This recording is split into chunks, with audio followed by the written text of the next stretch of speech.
Il a tout simplement explosé en plein vol. Dirigeant, équipe de 40 personnes, sa boîte tourne parfaitement. Par contre, lui, il craque. Chaque dimanche soir, il planifie sa semaine. Mais il planifie sa semaine vraiment, heure par heure, réunion par réunion. Il anticipe tout.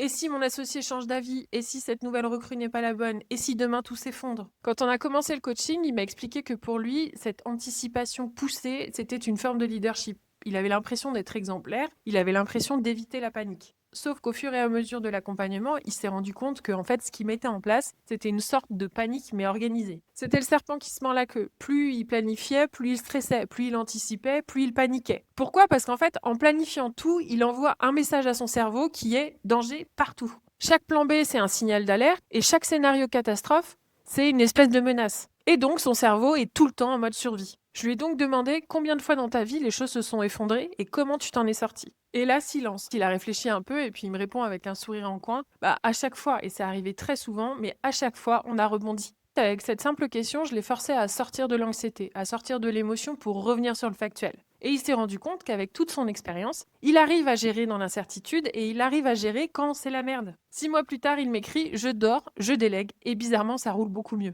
Tout simplement parce que l'anxiété n'est pas un problème de stratégie. C'est un problème de confiance, c'est vos peurs qui vous mettent en pilote automatique. Et c'est pas un problème de confiance en l'avenir, c'est un vrai problème de confiance en soi. Alors quand vous êtes dans des situations compliquées, ne regardez pas l'image, mais regardez le film. Autrement dit, faites une pause et regardez tout ce que vous avez fait avant. Tout ce par quoi vous êtes passé, toutes les réussites, toutes les difficultés, et observez, ou en tout cas rappelez-vous comment vous vous êtes relevé. Ça va venir nourrir votre confiance et ça va venir calmer ce fameux pilote automatique qui prend le contrôle.